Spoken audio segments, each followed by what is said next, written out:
Hi, everybody. Welcome to another Virtual Connect. We've been so fortunate this summer to have a series of presentations co-hosted by AIA Colorado and the National Organization of Minority Architects' new Colorado chapter. We're jointly presenting this session focusing on designing for equity, our responsibility to create inclusive environments. Working together, the AIA Colorado Justice, Equity, Diversity, and Inclusion Committee and NOMA Colorado have assembled an outstanding panel to discuss what equity means on a personal and societal level and how it manifests in our built environment. During this webinar, I encourage you to use the Q&A box to ask questions and remind AIA members that they will earn 1.5 AIA CES HSW learning units for participating in today's hour-and-a-half webinar. We're going to start off with an audience poll. So if you see it on your screen here momentarily, please answer the questions and we'll share the results shortly.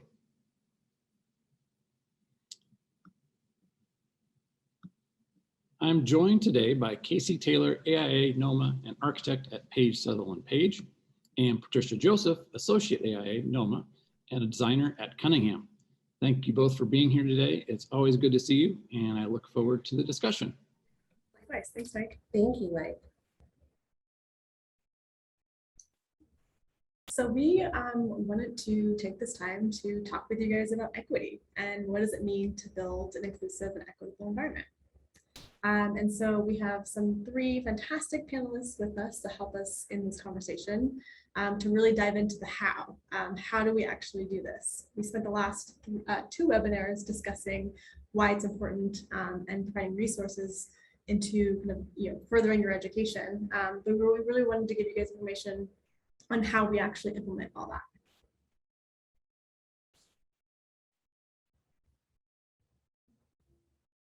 So why don't we dive into introducing the panelists?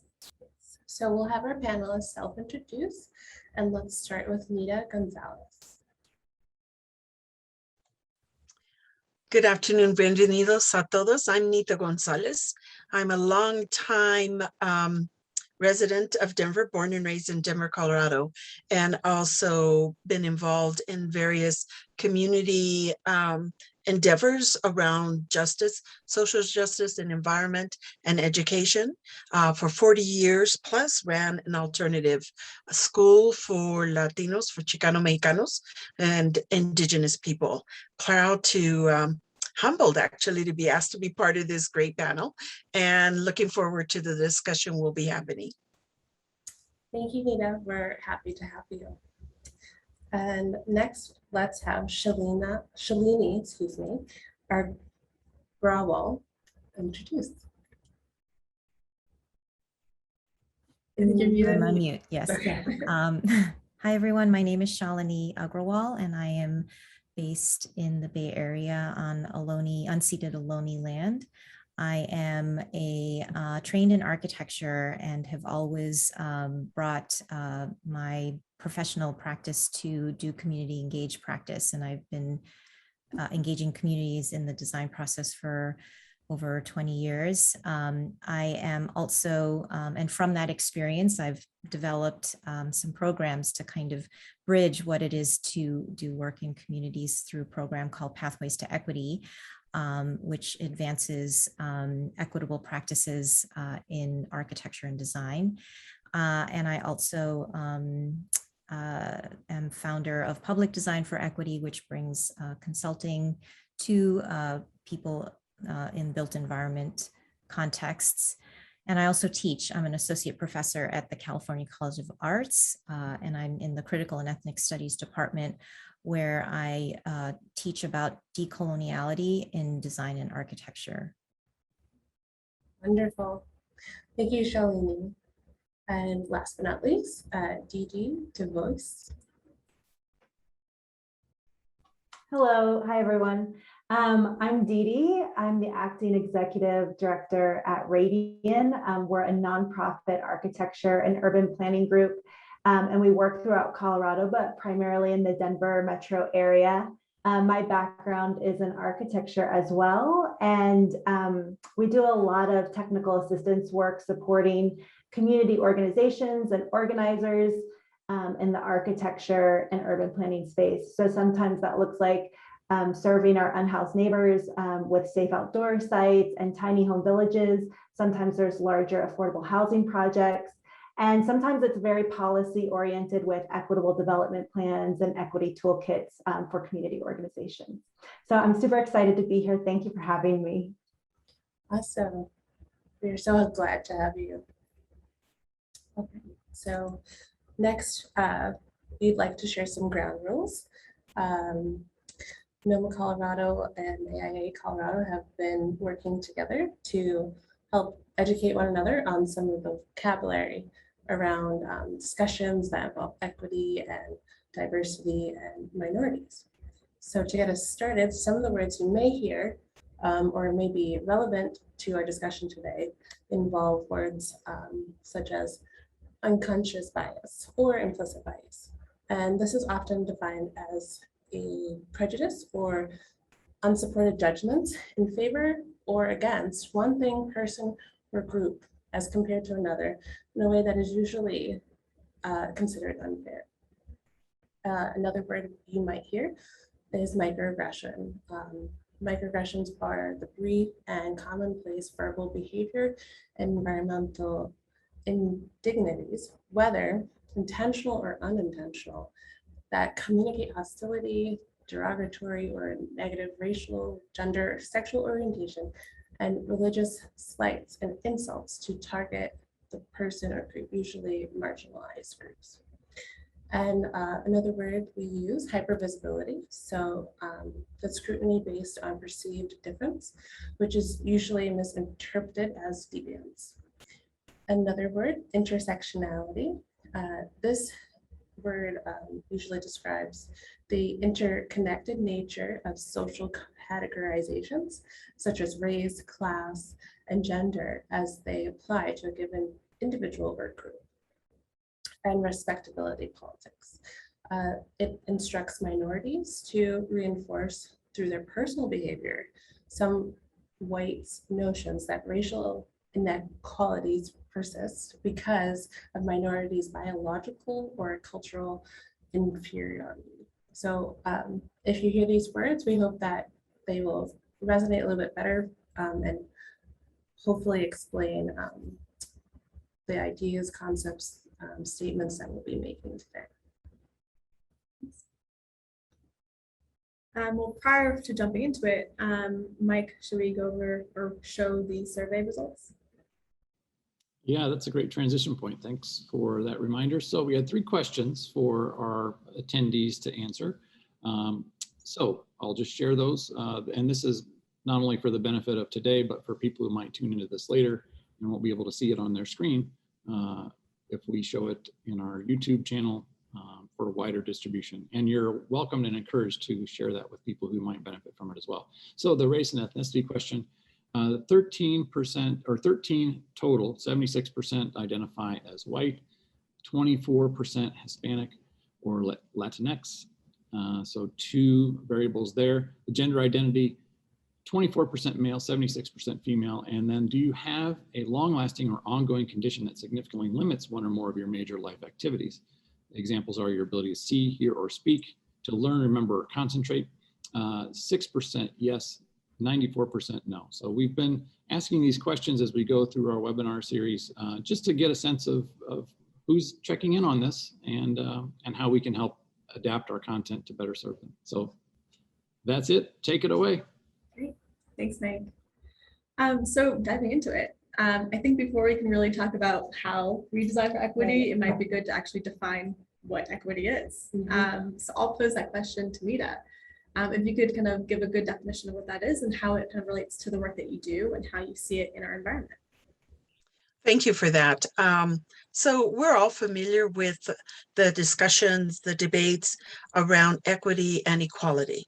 And sometimes people interchange those 2 terms while they are they're used interchangeably, but the terms don't quite mean the same. While the focus of equality is framed with like sameness being the end goal, equity is defined as a state in which all people, regardless of the socioeconomic status, racial or ethnic grouping, have a fair and just access to the resources and opportunities they need that are necessary to thrive in today's society. So beyond equity's newer association with pluralism, it's been long connected before to financial capital as well as collective ownership or vested interest. But equity in today's world has a strong potential as a new paradigm, a social construct to succeed on multiple levels. Equity in education, equitable practice in the workplace, social equity in access to basic life resources, healthy and safe communities, public spaces in our urban centers. So it's important that we understand that definition and embrace the ability to include in our life intentionally that meaning in that definition. That's fantastic. Thank you. So this is kind of question posed to all three panelists. Can you guys provide examples of equity and inequity in our built environment? Nita, you definitely mentioned, equity in public spaces and in a public venue. I'm very curious if you have examples or concrete examples of what that could look or feel like. Well, for instance, I'm very involved in environmental issues around neighborhoods in Denver, Colorado. And the disturbing thing to me in urban spaces is that when we look at equity, use the equity lens, we find ourselves in a place where I'm disappointed, frustrated, a little angry about where we're at. In urban spaces, Denver touts itself on having an incredible park system. But if you look at that land and parks, you look at the tree canopy, you will not find those in lower income neighborhoods where poverty is much higher, where jobs are much limited, where you have grocery deserts and early childhood center deserts. And so that's an example in urban spaces, how inequity exists. And how do we rectify that? And then we talk about all the gentrification in our neighborhoods, right? That's the business you're in. So in that business, we see how gentrification contributes to inequities in so much as many of our communities, the communities of color, being pushed out of Denver are not able to live in Denver because they can't afford to live in Denver. That is part of that intersectionality you talk about in terms of inequities that occur in neighborhoods. So those are some examples. Thank you for sharing that perspective and those facts, Nita. Key words too that I heard is this idea of intentionality. That is very much part of what we claim to do as designers and architects. And so I'm glad you've hinted on that. Dee Dee or Shalini, do you have any other examples you'd like to add? Yeah, I wanted to just build on what Nita was sharing. So whenever I am thinking about inequity and how it shows up in the built environment, I'm actually trying to look at the system that caused that. So all of the examples that Nita was sharing about food deserts and tree canopies and environmental injustices, one of the things that I have noticed that a lot of those have been stemming from a practice of redlining. So in that practice of redlining in the 1940s, we can see how almost 100 years later, the results of that has led to inequities in the built environment. So, so I'm always looking at things that are happening in the built environment and thinking, well, where are these sourced from? And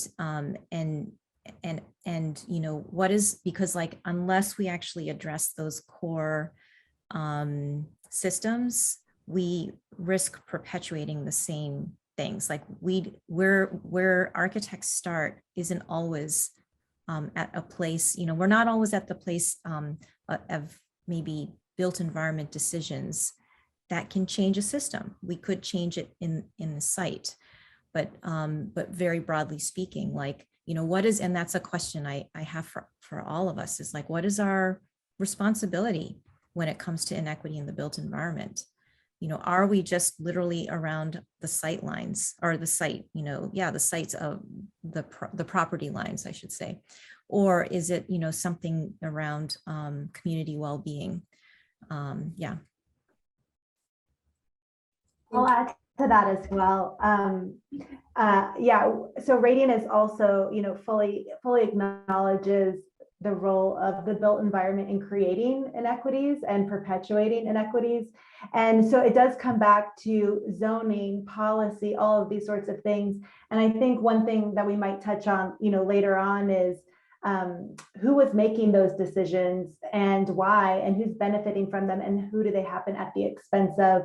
And so representation certainly becomes a point in decision making where we can also see the root cause of inequity within the built environment. So I think all of these things built together and intersecting and overlapping are where we are today. Yes. That's exactly that's a great way to get at what is equity, right? We're talking about the source, we're talking about the responsibility behind it. So those are great responses. Great.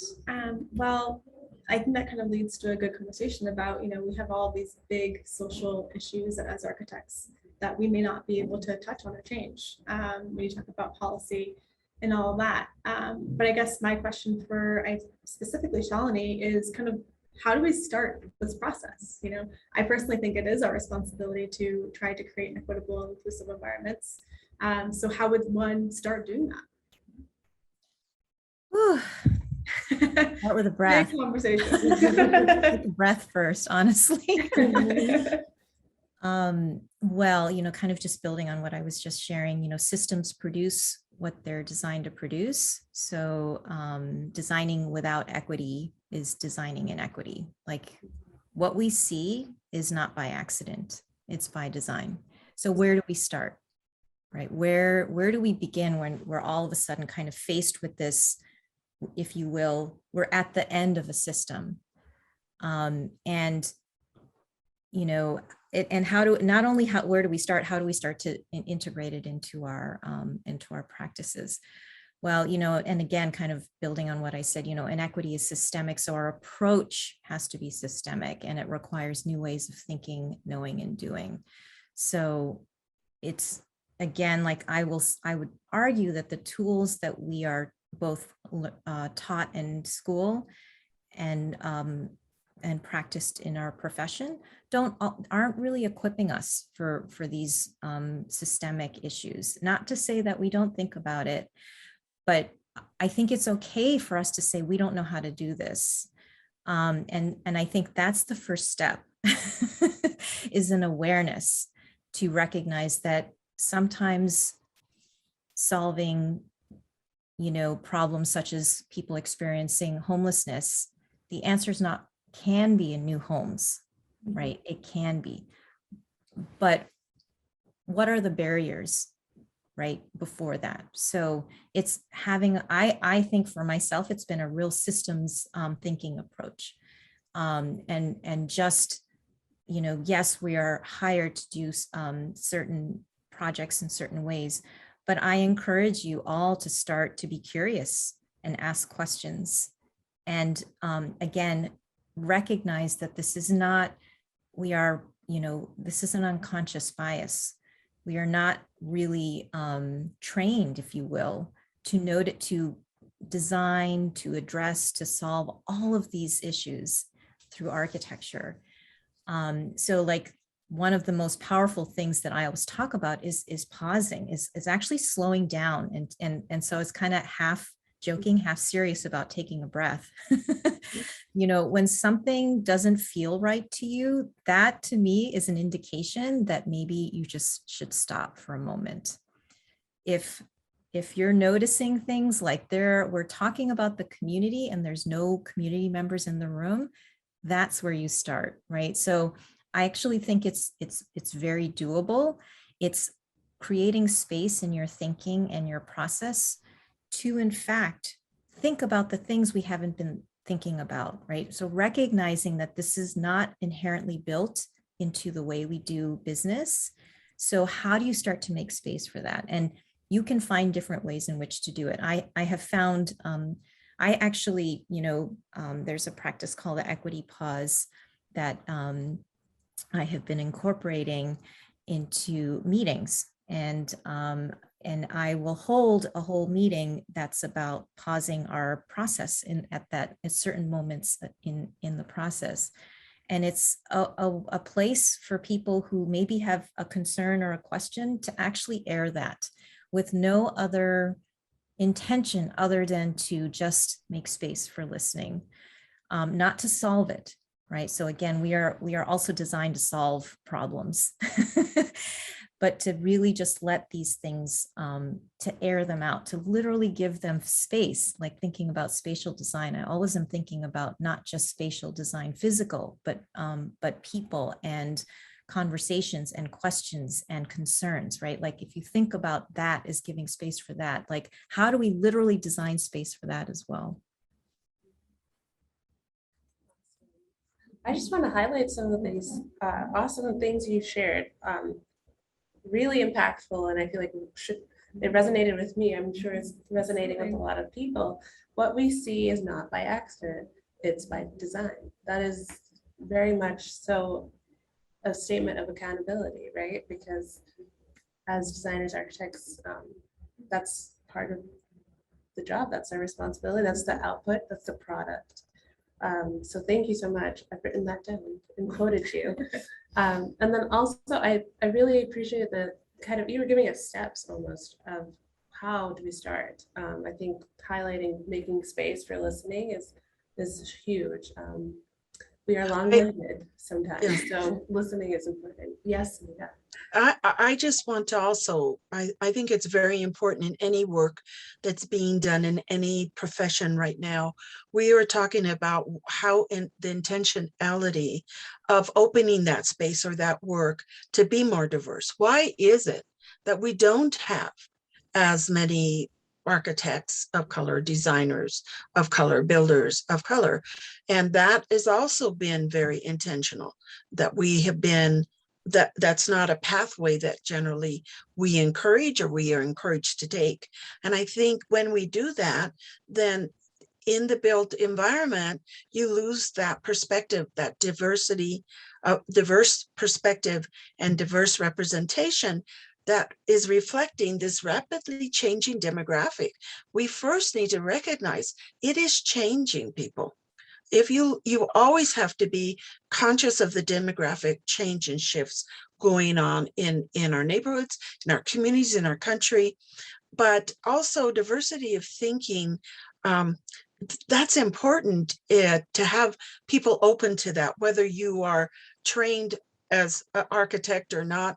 I'm always very much impressed with those groups that will purposely, intentionally walk the neighborhood, come to the community, risk the chance of meeting with community people who live there, because it's about designing and building for the people that live there. But it's the perspective that permeates right now is a majority perspective, a very white perspective. We don't all live, our history isn't all the same around how we see ourselves living. In Indigenous and First Nations people, if you look at the history, Machu Picchu, Tenochtitlan, if you look at the pyramids, you will see that they balance form with function against the backdrops of culturally relevant imagery. Indigenous design is tying to culture, people, and our relationships with the land, not conquering the land, not controlling the land. So, as I said, you also have to be able to open those doors so more folks that look like us or like me are wanting to take this pathway and be involved, but will also have the opportunity to be listened to and to lend their experience and culture and their voice to the discussion.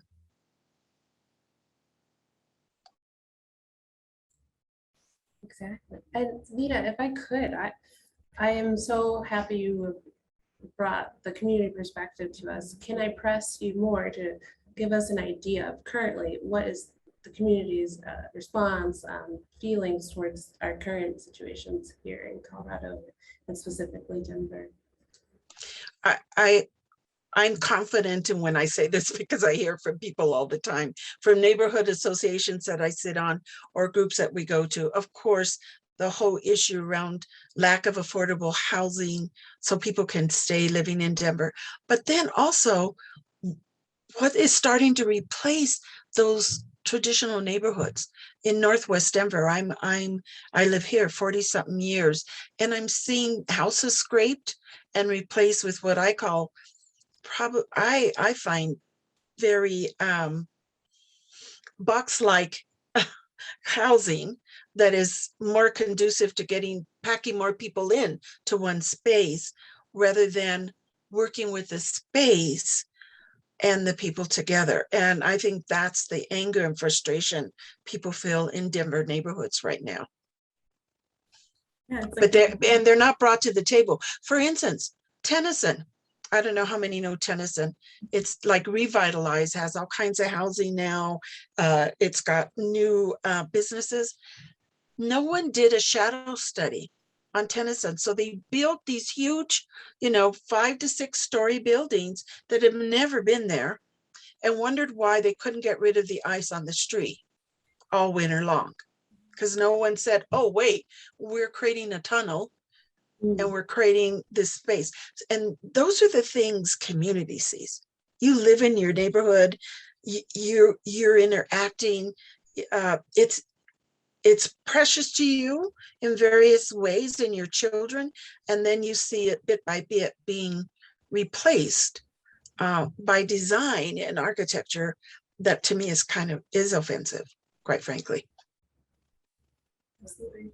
I think that really goes to speak to the importance of community engagement, authentic community engagement, to really be able to dive into a neighborhood that you may or may not be familiar with, or a neighbor or a part of, but to really understand what the core issues are before you start that process and practice of design.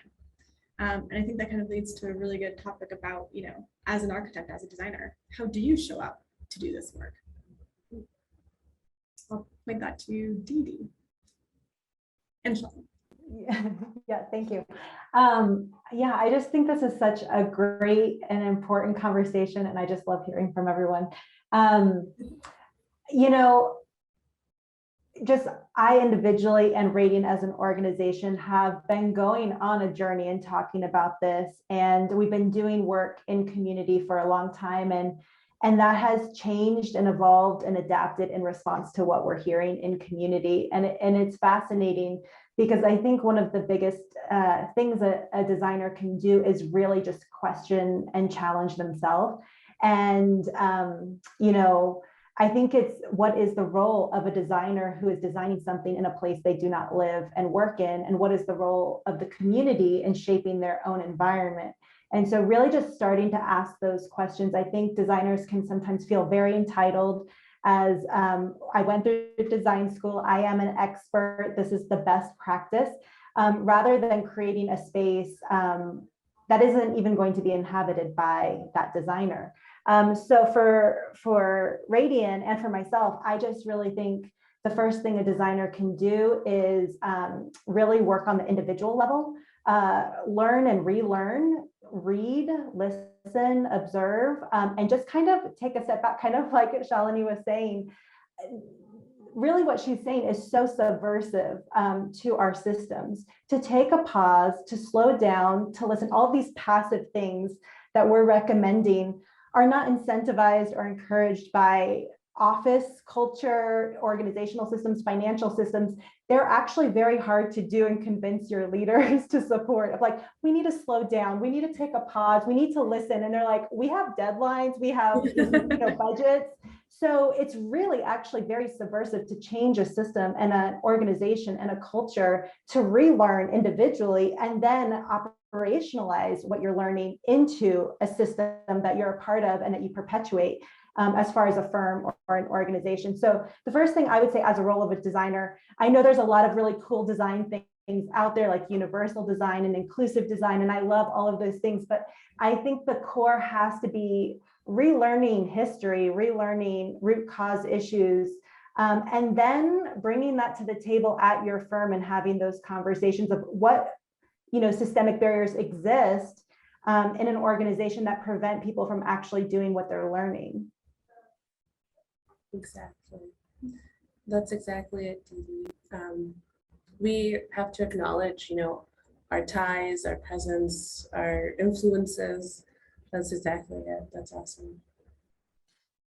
Yeah, totally. +1 everything you were saying, or plus whatever. I think another thing, to add is to acknowledge our role and our power and privilege. And not to, and sometimes I know in the business, we don't necessarily feel like we have the power, right?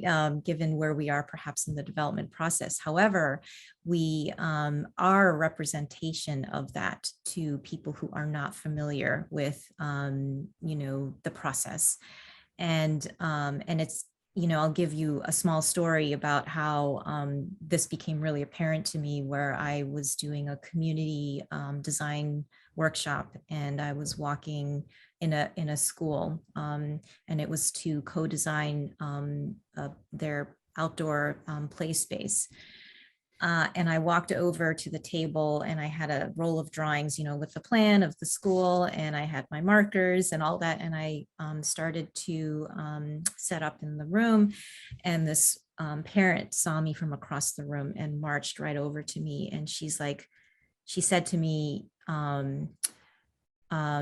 you people like you have been here before. You take our ideas and nothing ever happens. Please leave.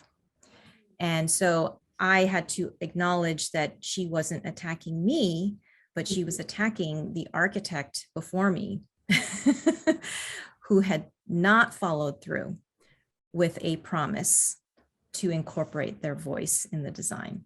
So we have to acknowledge that. We have to acknowledge our role in the process and the role of others who may have not followed it through, and take responsibility for that. And so I held space for her, and I let her tell me what happened, and I apologized. And I said, and then I remember saying, well, here's what I know I can do, and here's what I can't promise. So I started to talk about the expectations of this process. And, she probably wasn't happy because I wasn't saying like, you're going to get everything that you want. But what I was saying, and that also asks that we step into a different role. Like, are we advocates, right? Can we be advocates as well for the people who are wanting to see a design, but not necessarily having their designs being prioritized in the process? That's absolutely fantastic. And I think kind of your approach of apologizing and understanding that it's not about you, it's about that person's experience in the past, and listening to the past experience and acknowledging it in order to actually even move on from it. I think there's a lot of conversations around people being like, oh, well, I think everyone on every side just need to kind of get over it and move on. It's like, we can't do that unless acknowledgement has happened. So I really appreciate your approach in doing that with her, and kind of taking that approach. And then I think that also goes to kind of the conversation around, us always having really good intentions and wanting to make sure we're doing the right thing, but how do we make sure our intentions don't actually and accidentally cause additional harm down the road? That's for Shalini, or actually for all three of you guys. I think learning the history, I will have to say, do your homework. There's not just the history of the last 50 years, the history from the beginning.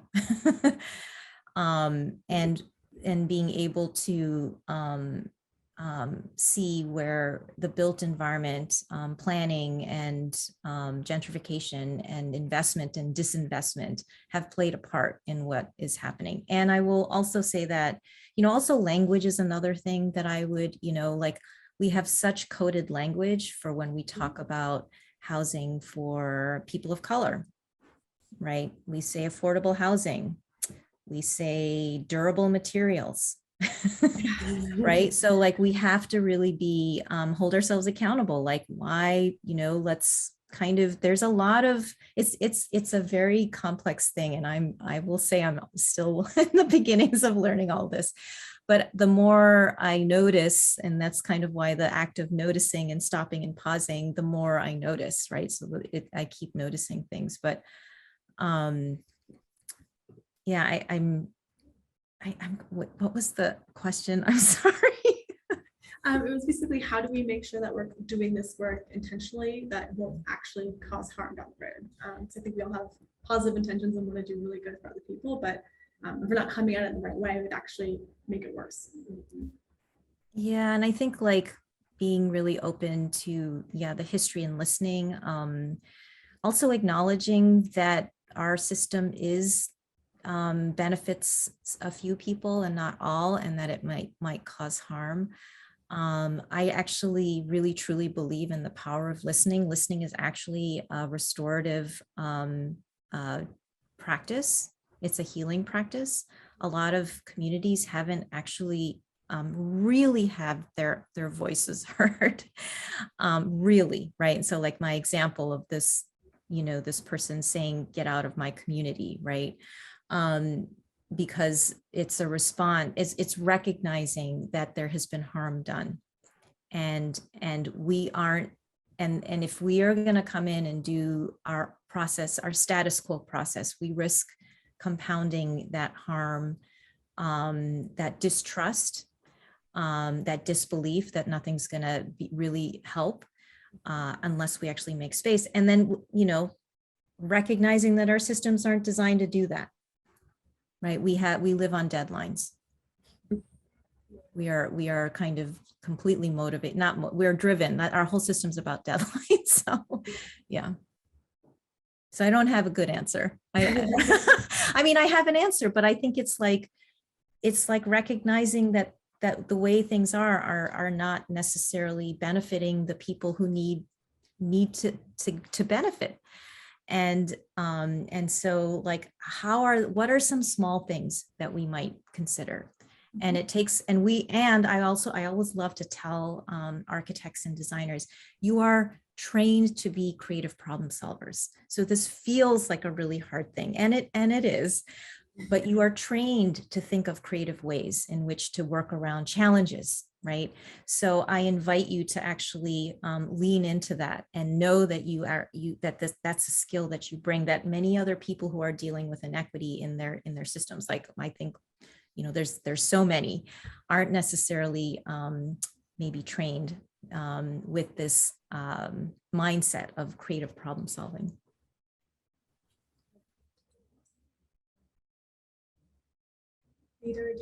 Yeah, I'll add to that a little bit. Just the hot issue in Denver right now, and what we hear feedback from the community, like Nita was saying, is gentrification and involuntary displacement. And Radian previously had done a lot of different types of projects, but every time we go to the community, they're like, we won't even be here to see this project, so why would we give our time to that? And so a lot of things have developed around, affordability, gentrification mitigation. And so even beyond like, how are we causing more harm or continuing to oppress communities, individuals, a lot of questions we ask are like, is this project going to actually unintentionally gentrify rather than not? And that is one of the major questions, because a lot of neighborhood improvements, well-designed buildings with their best intentions not only lead to gentrification, but represent and symbolize gentrification to those communities. And so there's a lot of communities I work in that are like, we don't want sidewalks, we don't want bike lanes, because those are symbols to us that we are going to be displaced. And so I think leaning into those difficult conversations of, does this gentrify, does this not gentrify? It's a very complicated one, and it's one that's worth having over and over and over again. And how can you, create guardrails to preserve affordability and preserve agency for longtime residents? That might require policy change and working with the city and working with incentives for developers to do that. And so we, as designers, end up on the other side of the table. Now we're talking policy, now we're talking root cause issues. And then another thing that came to mind is part of me always thinks like monitoring and evaluation as a nonprofit, like I go there. But I think one thing that we're really learning and leaning into is understanding what is like the catalyst of a project, who is starting the project and why. And we're leaning more and more to the complexities of community-led and community-driven projects. But my advice to architects would be, where can you support a community's existing initiative? You don't, I feel like a lot of times we come in with projects like, here, affordable housing, here is this project. How can you contribute to this? How can you engage with this? But it's really, they know what they want and they know what they need as communities who live in those neighborhoods. How can architects then say, we have these technical skills, you lead, we'll follow. So I'm really interested in how projects are started and initiated, and how you can just leverage existing initiatives. We don't have to be creating new initiatives. There are organizations on the ground that are already doing great work. How can architects and designers support them with what they're already doing? I thank you for that, Dee Dee, because that was one of the things I was going to say. It's not like we're in a place in Denver or in neighborhoods and communities where you don't have people organized and actively taking on these policy issues, but it would be great to have a partnership with architects, with designers that would support that work and move the policy along at a faster clip, if you will, if you've got that technical support and resource to help you make the argument. I think that's a really good conversation too about the idea of power and the idea of kind of victimization. And I think how we've been approaching, community engagement as the community needs us as architects versus the communities already doing things for themselves. How can we as architects plug in to support them in their efforts? That's a very big difference, and it's a very different approach and process involved with that. But that's, I think, the difference between doing something that actually creates positive change versus unintentionally harming as well.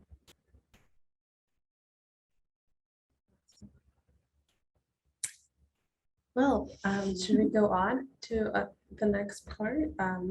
So shifting gears just a little bit. What does an equitable design process look like? Feel free to describe timeline. We've talked about that, deadlines, kind of pushing us in directions we're not ready for. Who should be involved? How should we show up? How should we be there in the space? Where should we meet them? So thoughts about that. What does an equitable design process look like?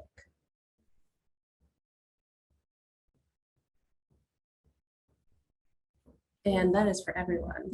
So, I can kick it off. I'll kick it off. I guess the one thing I want to always reiterate is organizational change, operationalizing justice, equity, diversity, inclusion. And that is a lot of work. It is long-term work. It is slow work. I do feel people who aren't going through that individual and organizational work aren't going to be able to do equitable design, even with the best intentions. I just don't think it's possible, because you have to look inside and where am I perpetuating, and not just like, oh, this is what this organization is doing, this is what but where do I show up and how do I show up and where do I perpetuate oppression? But beyond that, I would say project selection is the first thing that I think about from the nonprofit perspective. And I think nonprofits are a little bit more nimble in the architecture space of choosing projects and making sure that they're community-led and driven as much as possible. And that's a little bit different from the firms. But we've changed our sort of community engagement strategy to community partnership. And I think that shift really elevates community as experts in the design of their own neighborhoods. And so for us, a lot of best practices as we are, trying to be more partners than engaging is absolutely partnering with a local organization and on the ground trusted leaders, and making sure that they are compensated for the work and the time that they're putting in. So we're trying to flow as much money that comes to us through us and into community and making sure people are compensated for participating, for partnering. We try to hire local, like just really make sure money is going through into the community as much as possible. We also try to incorporate as much language justice as possible, making interpretation and translation services, sometimes other services, childcare, food, things like that. So there are a lot of best practices that we are continually adapting because, you know, COVID came and now it's hybrid is very important, in person and virtual, hard copy surveys and digital surveys. So to be as inclusive and have as much participation and community input as possible, we've been trying to iterate and continue listening, like what can we also provide to make sure that the most underrepresented individuals are also participating. But I think in Denver specifically, as engagement and partnership has become a best practice, I'm noticing in a lot of Denver neighborhoods engagement fatigue. And that's something that we're working on now is every development and every building is asking, they have a steering committee and an advisory committee, which is great. And the communities are saying we are exhausted. And so that's something to look forward to as we try to figure out how can we leverage existing community initiatives, networks, and relationships to not continue duplicating surveys and questions and things like that. And so that's really fascinating. But if I were a traditional architecture firm, my biggest piece of advice would be tap into an existing community network and leadership structure, because so many people are coming into community right now and saying, I have a new project, here's a survey, and so I think there's a more effective way and a more respectful way to engage. And I think a community leader would be able to help direct an architecture firm around that.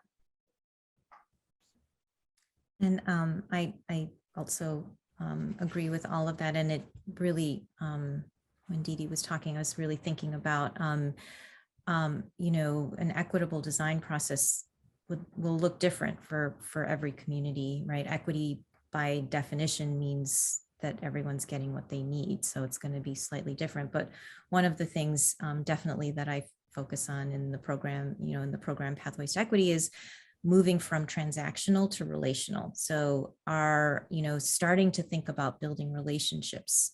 And I would even just ask you to defer to when you collaborate with people and how you develop relationships, and collaboration begets collaboration. So the more you are in relationship with people, with each other, with others, it's amazing. Projects happen because of that building of relationships instead of perhaps transactional, which is again so much built into our work, where we need an answer, we come in, we go and get it, and as opposed to leaving it more of an open opportunity to get to know each other. One of the community practices that it really helps me calibrate that is moving at the speed of trust, right? So thinking about the fact that building trust with anyone in our lives takes time. Some people are very quick and some people take time. And that is, I believe, really based on lived experience. Like the fact that someone comes and is distrustful of me, or me as an architect, or me as a teacher, or me as a facilitator is often based on previous experience. So how do we actually again acknowledge the history in these relationships and take the time to build a relationship?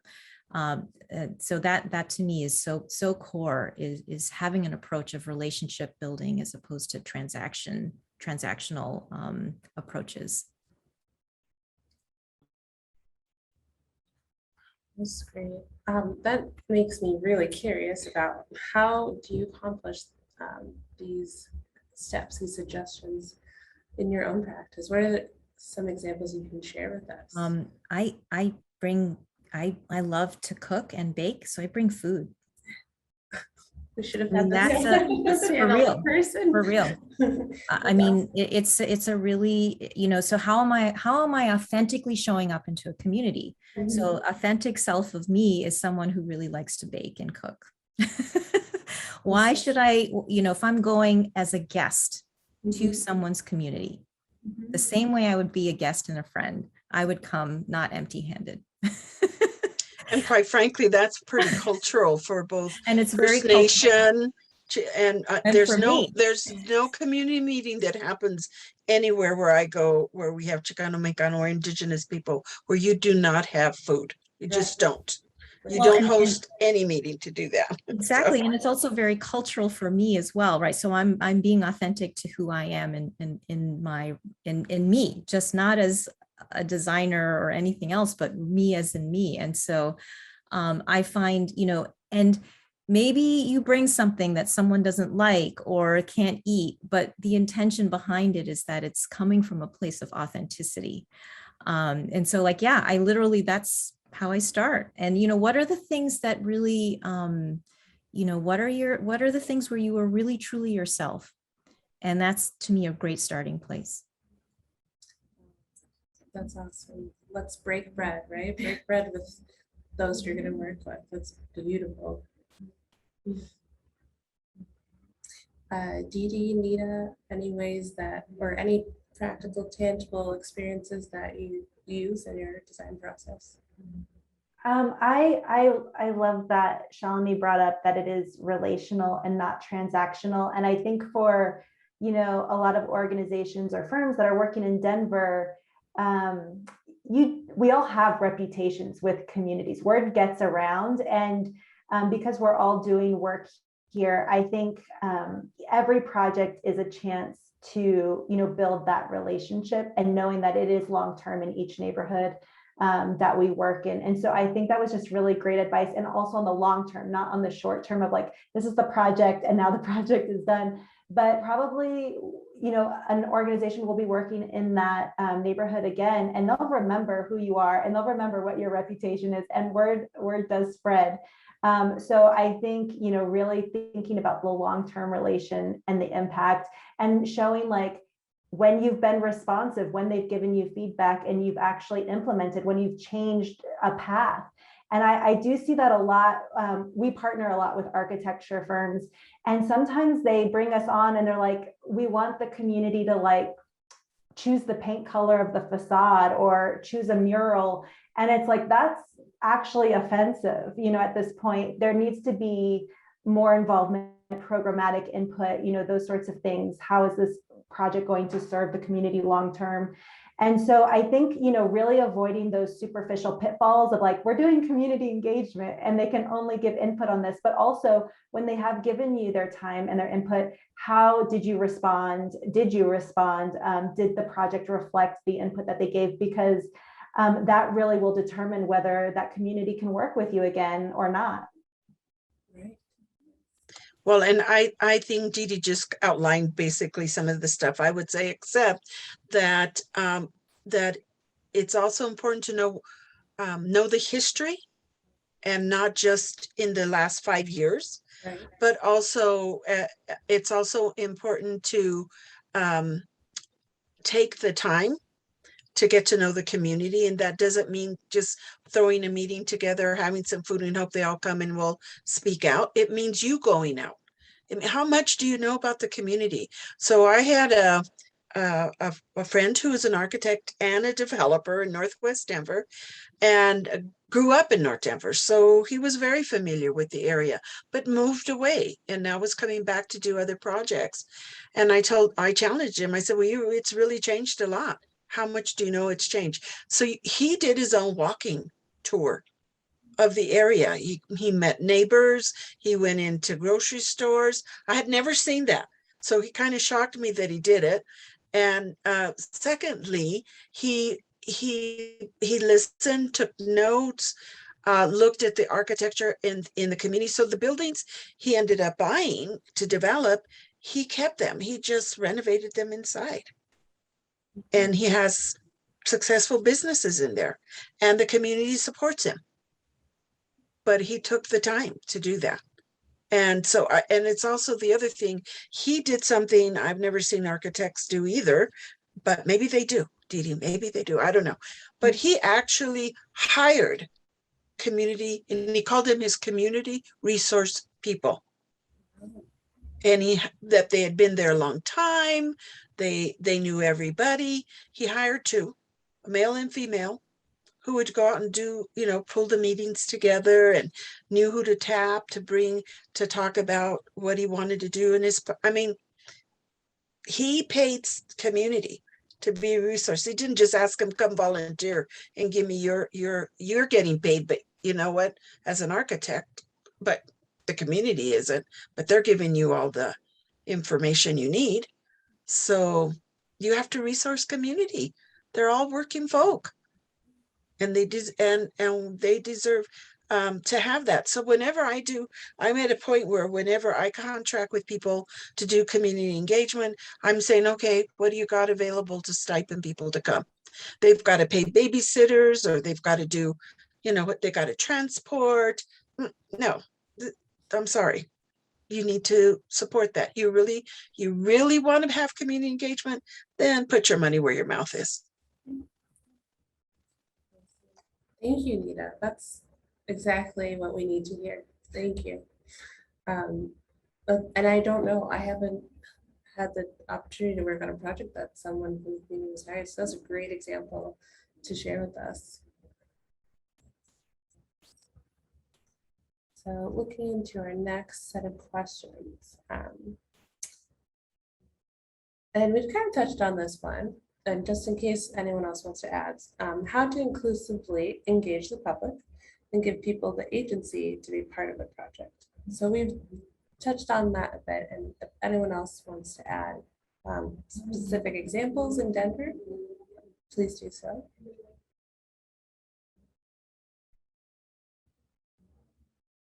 I'll support what Nita said. Love compensation of community members. I think that's where a lot of community partnership is going.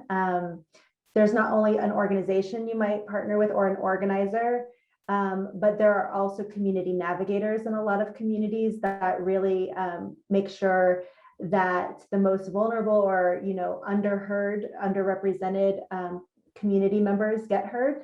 And all of it costs, a lot of money. I think when you incorporate language justice, and one of the neighborhoods here, East Colfax, I would say we would do a minimum of 5 languages there. It's not just Spanish and English.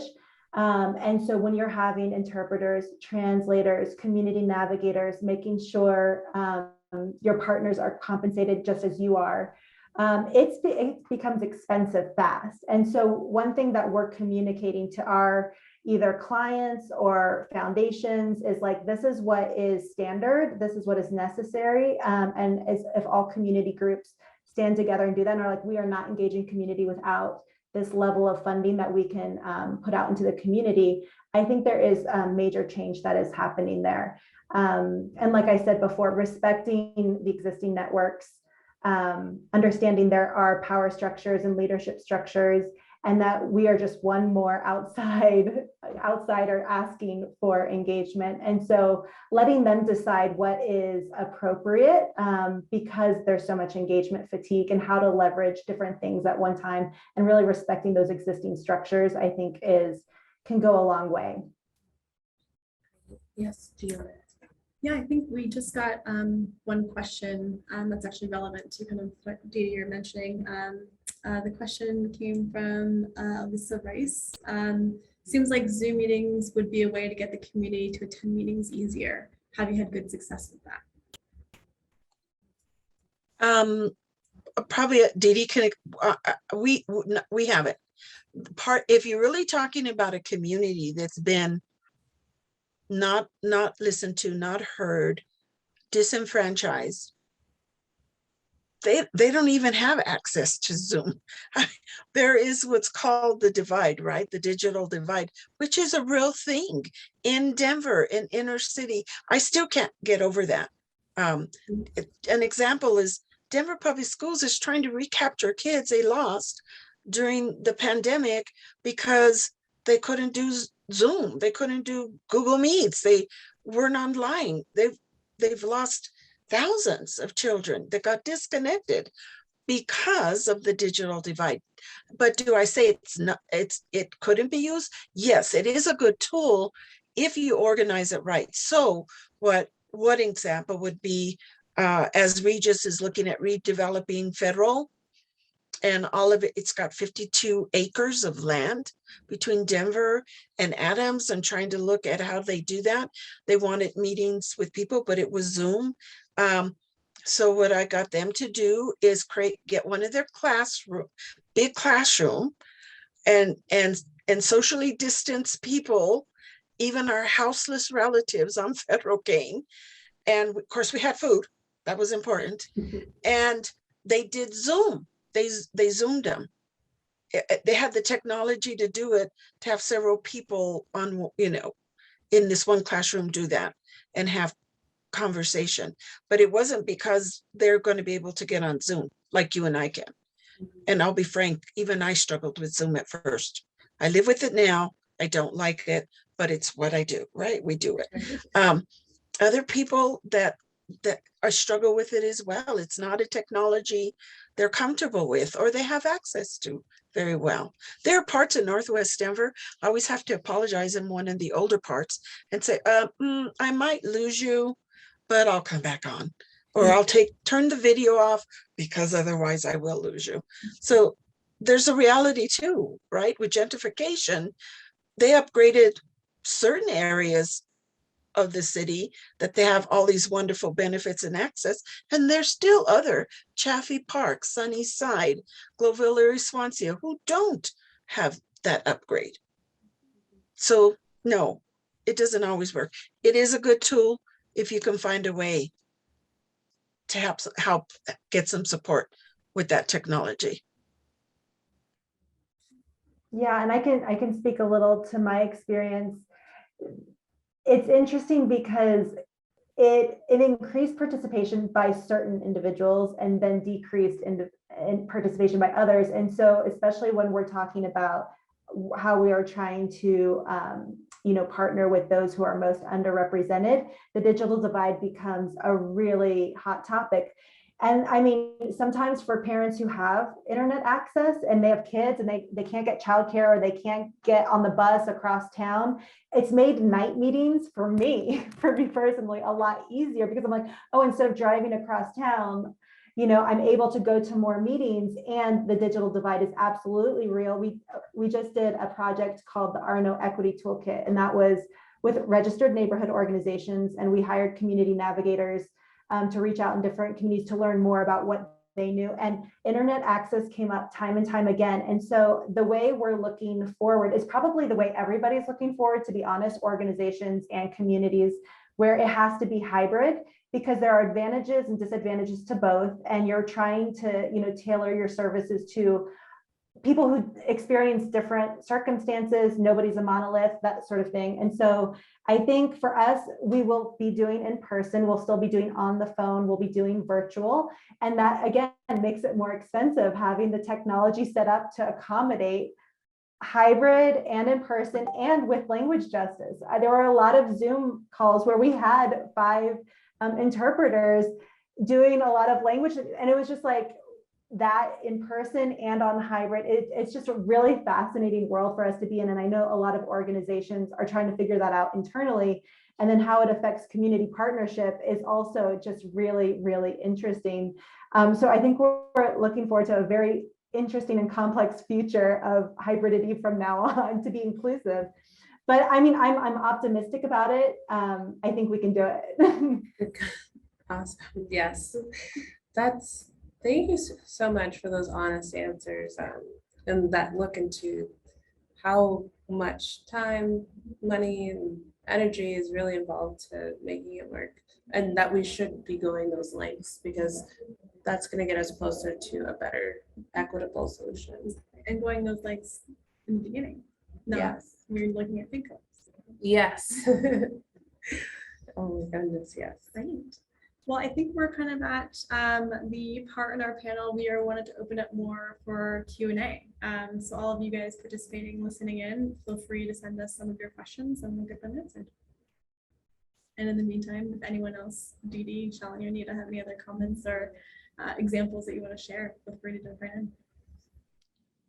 We do have one question that's come in that I'll put to you here. It's from an anonymous attendee who asks, how would you prioritize sectors in underrepresented areas? K-12 education, grocery, housing, parks, businesses, higher ed, medical, etc. Before you get to it, I'll offer a couple thoughts. First, you don't. I'm saying this with all respect. Sometimes it comes to you because it's already been pre-planned and the project is determined. But oftentimes, if you don't have that limitation, the users should define the priority. Okay, anybody else expound on that? A lot of our work in Denver, it starts with sort of community needs assessments and having community identify, like you were saying, the uses that they need and that are desirable to them. And so I think that's another thing, partnering with a local organization. They've probably already done a lot of community needs assessments. And so I think that data usually generally exists. And if you could tap into that, that would be great in trying to prioritize those.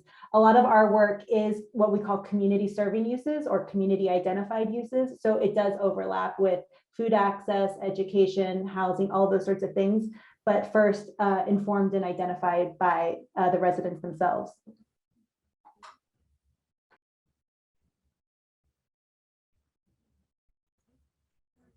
Another question we have is how to address clients/developers to advocate for the importance of designing for equity.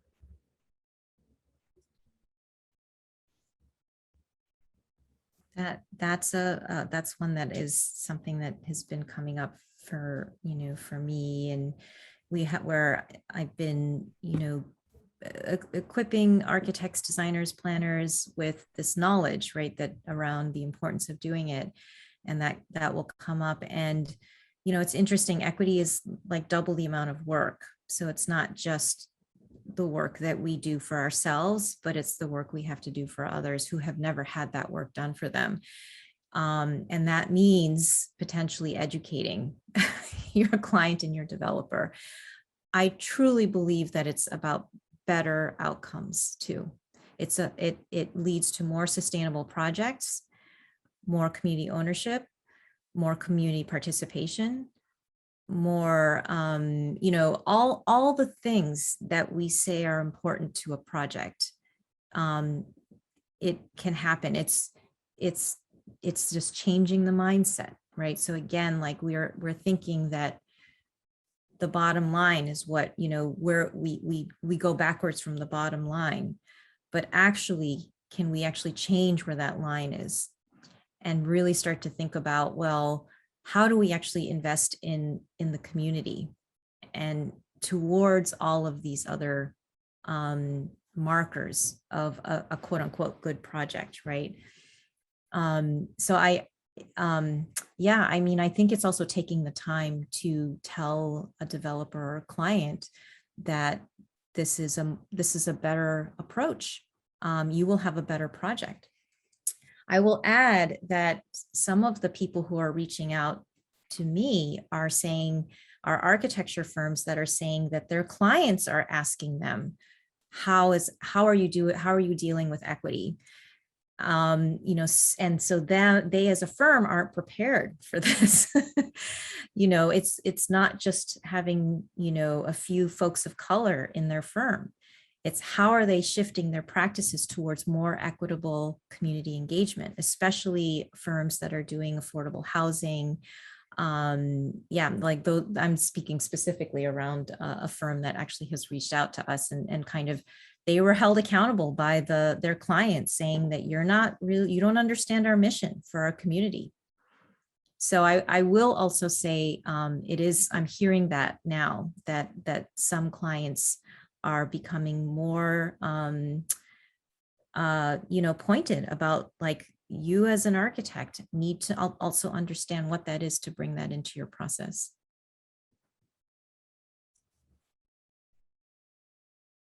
Yeah, it's really good to hear that it's not just us trying to take and lead the charge, it's other people coming to us saying, like, we want this from you. Be better. Right. So I appreciate that. And accountability shows up in different ways. So that's a great way to highlight that. I totally agree with all of those things. Education is going to be the base of everything. From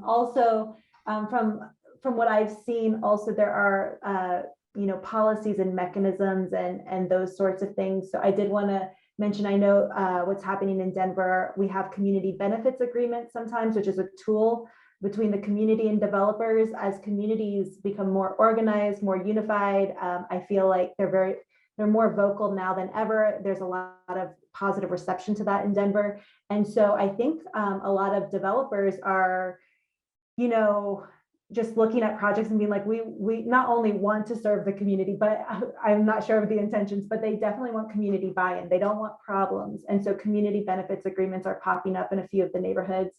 And then also we have a few policies with the city, community serving use agreements, where they are working hard to develop policies. And we've been involved in some of those of developing incentive overlays where they can incentivize developers to subsidize community space and affordable housing and things like that. So there are some policy things on the back end.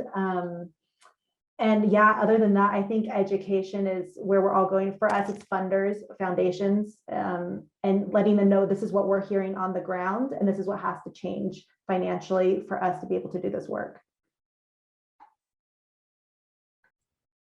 Thank you. The only thing I would add is you always have to be conscious of the times. At least I get involved in projects not because I was invited to at the onset. I get involved in projects because they're in trouble with the community, and then they decide they need to go to the community. So it makes sense to get the community involved from the get-go, not when you're in trouble and then you want our support. And sometimes we don't give the support because of that. Maybe not because a project isn't a good project or we'd like to be supportive, but we kind of feel insulted when people do that. And that happens more than once, many times in Denver, quite frankly.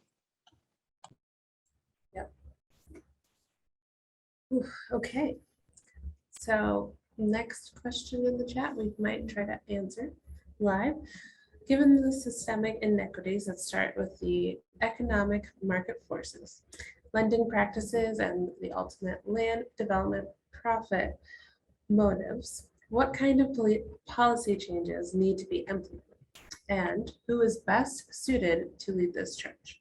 And that question's from Ron Abel.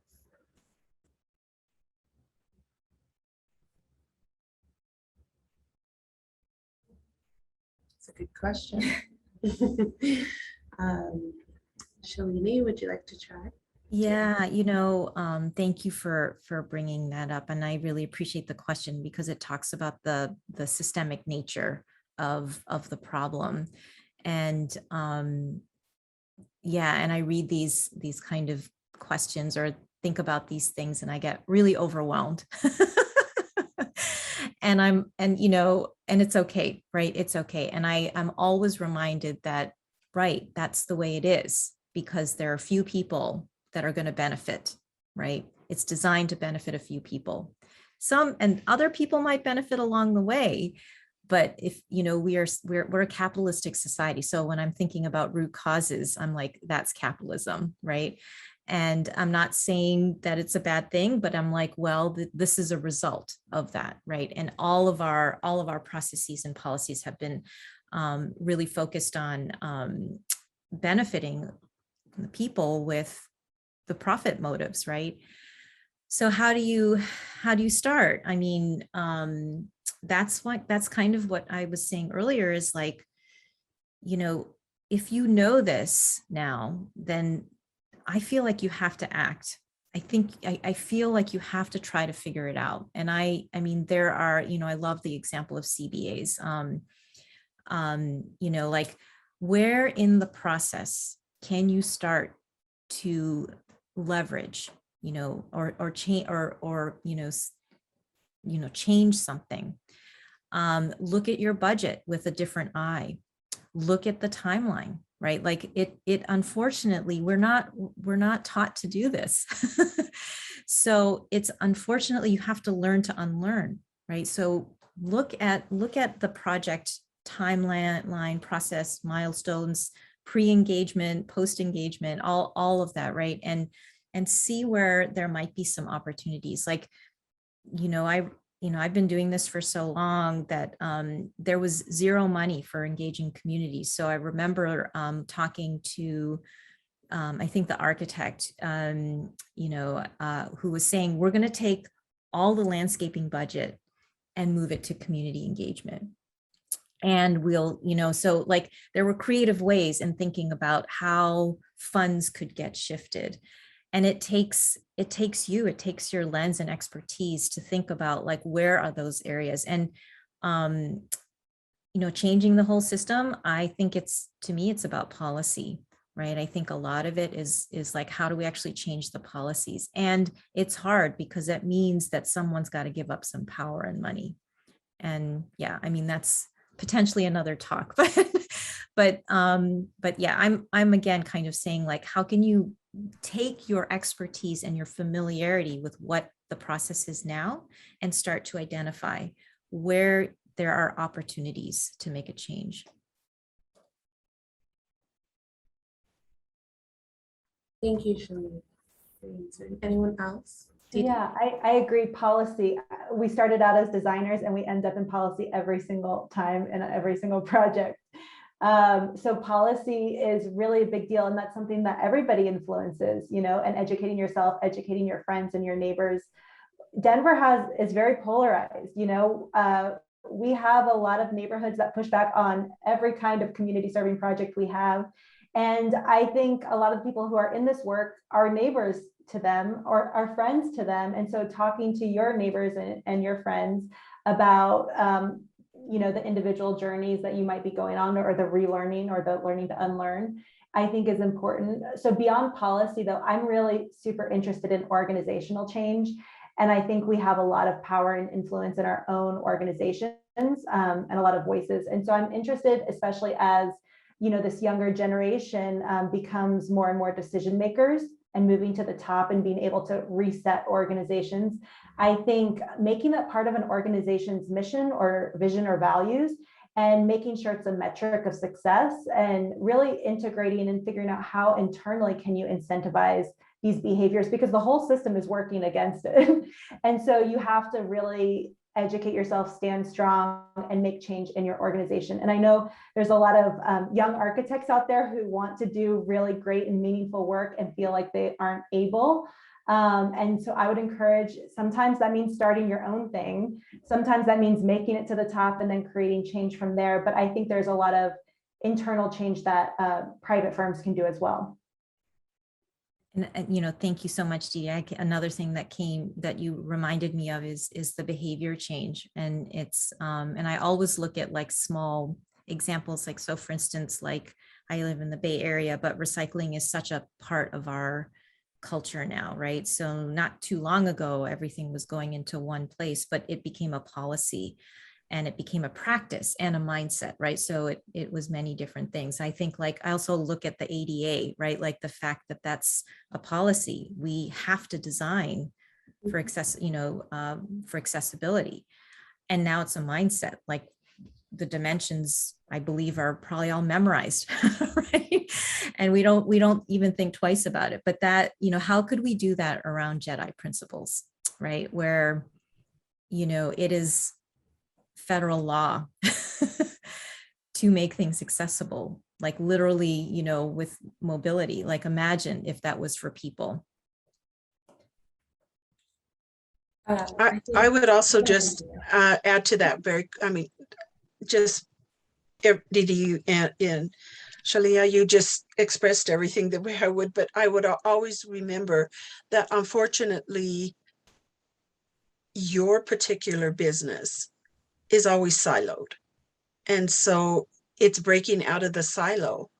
And you impact policy change by creating those coalitions with community, those collaborations, those alliances. And quite frankly, it's not going to be you who does it. It's going to be those community members who live in those neighborhoods in the part of town that want the change. I mean, ADA didn't happen because someone said in design, we need to do this, or someone in Congress said, we need to do this. It did it because people laid down in the street and marched in the street. That's how it changed. Mm-hmm. But they also got the support, right? The support of various different organizations and alliances that came to bear to make sure that that policy happened. So for me, it's always remembering not to be in a silo or think you do it yourself. You don't. You have to do it in community, in collaboration, and in alliance. Very well said. So Mike, I believe you had a few comments you'd like to make. Well, just a couple of questions, if you don't mind, before we start to summarize and cover some takeaways. But you know, I'm struck by this notion of architects are brought onto a project to determine the highest and best use of the land, right? And to come up with the one solution. That's what all their studio training teaches them. But if you come into that process and say, have the big reveal, it's not going to be well received. You know, you got to at least leave the bow off, if not even, you know, wrap the package. So how can somebody who's with good intention engage the community in a meaningful way and yet still bring all their talent to the table?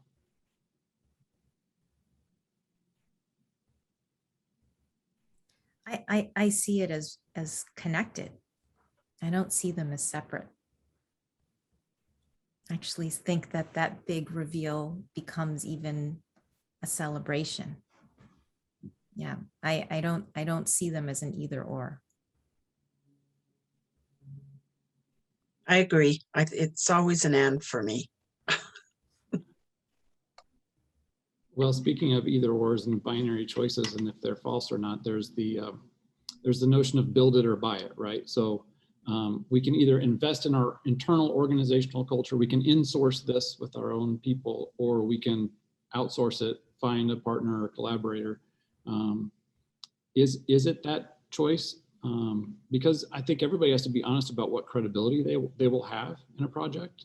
And if it's lacking, how do you address it? I can speak to that. I think it depends on the organization. I feel like right now in an organizational change and shift within Radian, and we're like building it and buying it. So there's a lot that we know. There's a lot of reading that we're doing, a lot of introspection. We have a lot of knowledge from working in community for a long time and receiving feedback and being really critical of ourselves and challenging ourselves. But I think I also understand we have limitations.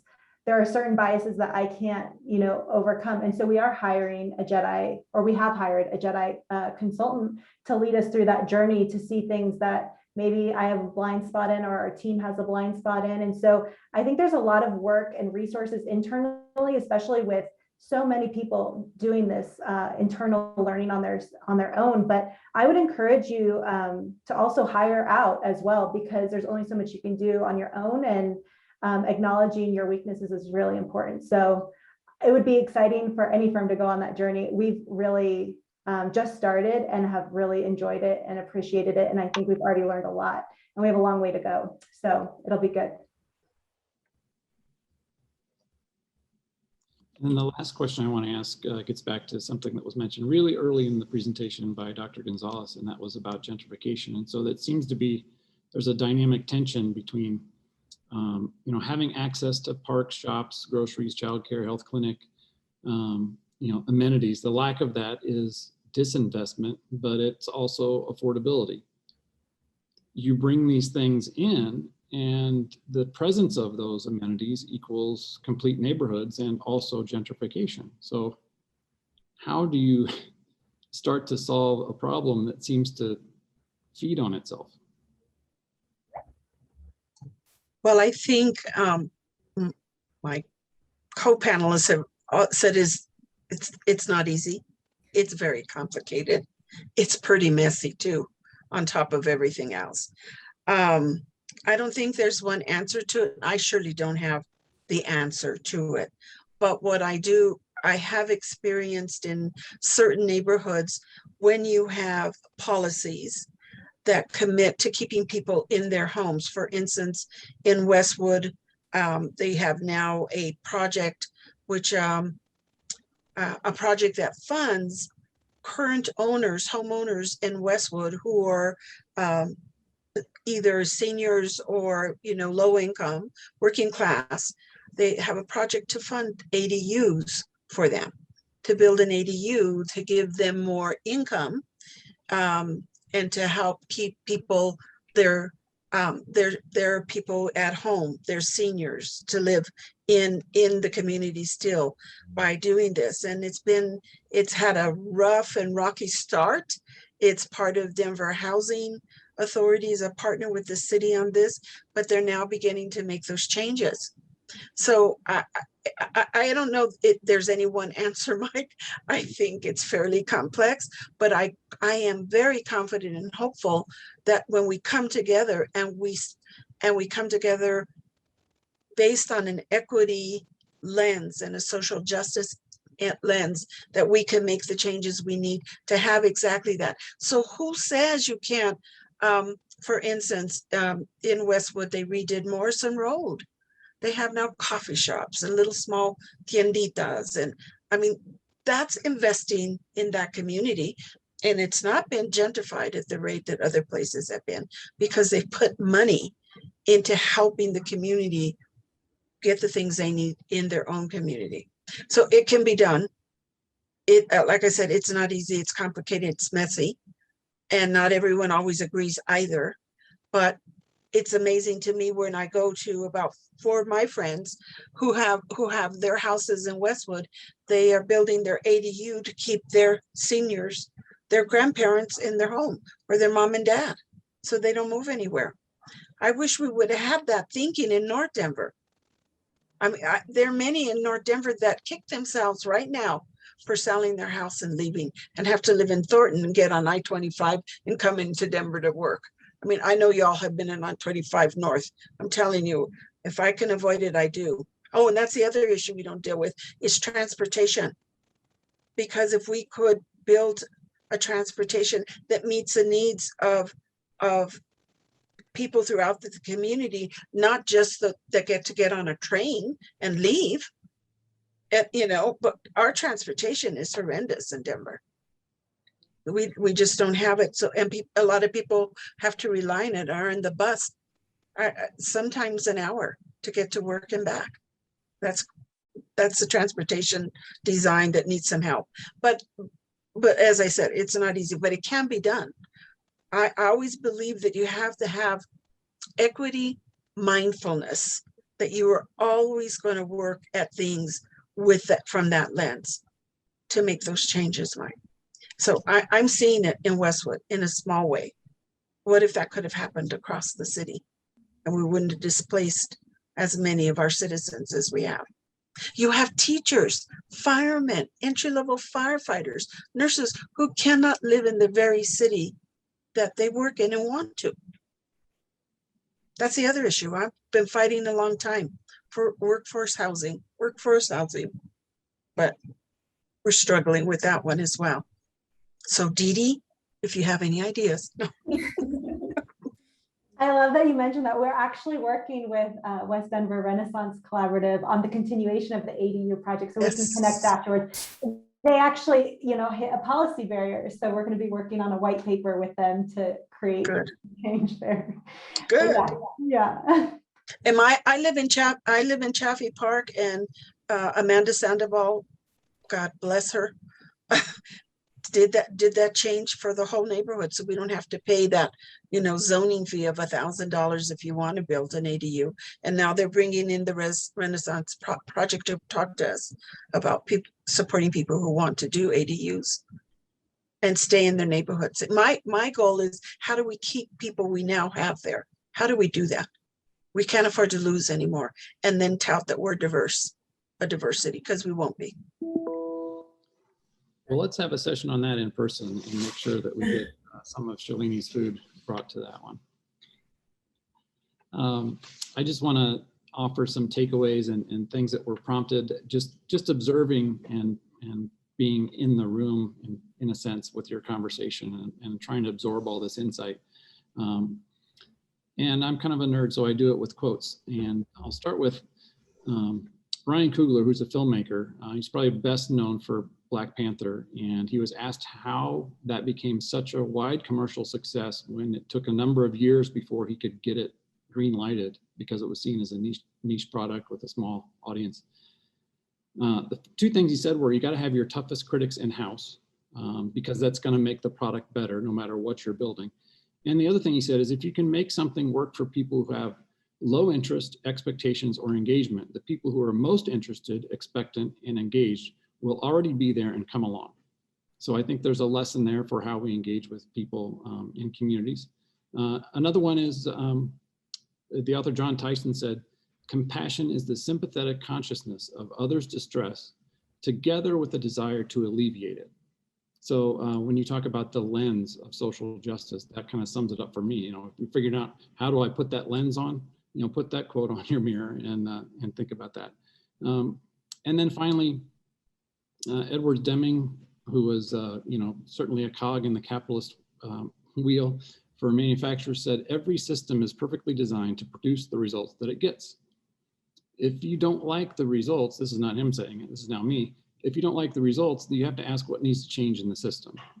And people are highly attuned with their BS detectors if you're just doing an add-on. If somebody has said, we have to have a community meeting because the city council asked for it, or somebody made us do it, that's not changing the system. And that's gonna give you the exact same result that you're always going to get. So you've got to build things into your project budget, like childcare, like transportation, like food. You know, my wife worked at a Title I school and she had a community meeting with parents, and it was after hours during dinner time. They had no provision for any of that stuff. And she said, if you don't want anyone to come, then proceed along that path. But if we honestly want people to be here, you got to make it easy for them. And then the last one I'll leave with is one of my favorites. For just about any situation, but especially for the conversation today. Go to the people, live with them, learn from them, love them. Start with what they know, build with what they have. But with the best leaders, when the work is done, the task accomplished, the people will say, we have done this ourselves. And that's from Lao Tzu. Kaci and Patricia, you moderated and brought this group together. I'll leave you with the last word. Thank you, Mike.